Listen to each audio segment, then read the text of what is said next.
Please help me to reach 1,000 subscribers. I was never the man who commanded a room the moment I walked in. I didn't dress in flashy clothes, didn't chase status symbols, and never felt the need to throw around cash to earn admiration. My strength wasn't loud, it was subtle. It lived in the way I listened, in the details I remembered, in the loyalty I offered without hesitation. That was me. And when I met Serena, I thought I'd found someone who actually appreciated that kind of man. It happened on a regular afternoon in the last place you'd expect, a quiet bookstore.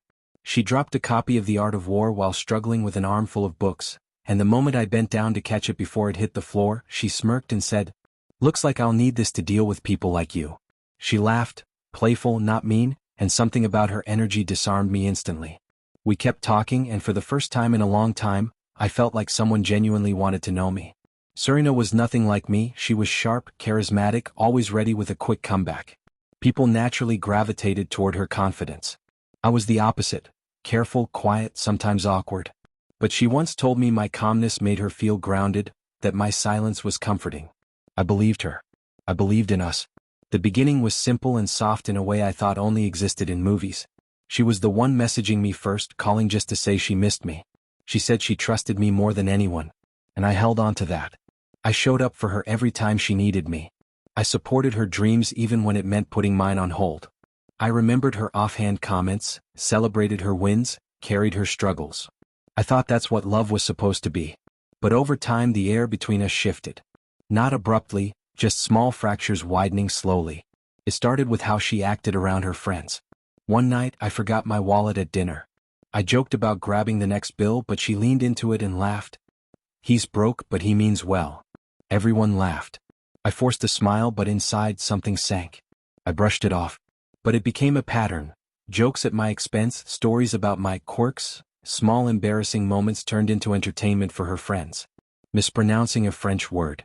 Wearing mismatched socks. Every gathering turned into another reminder that I was becoming her punchline. I stayed quiet. Pretended it didn't bother me. But the truth was eating me from the inside. Slowly I could feel her respect slipping away. The breaking point came on Tanya's birthday. The place was crowded, loud, full of people and drinks. Serena was tipsy, laughing, glowing in her world. Someone asked her, "So, is this the guy you're serious about?" I stood right beside her. She smirked, took a slow sip of wine and said, "Oh, he's not the guy. He's just a placeholder until the real one shows up." The laughter around me felt like a punch to the chest. I stared at her, waiting for her to say she was kidding. Waiting for anything. She said nothing. Just that same smirk. So I didn't argue. Didn't confront her. Didn't ask why. I just smiled politely and walked out. That night I didn't call or text. I didn't block her. I simply stopped. Stopped chasing. Stopped hoping. Stopped letting someone chip away at my self-worth. The next morning she texted, "Where did you go? Are you mad? You know I was joking. Don't be dramatic." I said nothing. 2 days passed. 12 missed calls. Voicemails filled with excuses and half apologies. She even came to my apartment, knocking for minutes, alternating between irritation and panic. I didn't open the door. I watched from the window, and for the first time I didn't feel guilty. A week later her tone shifted. No more sarcasm. No more minimizing. Just desperation. "I miss you. I messed up. Please talk to me. You were too good for me and I didn't see it."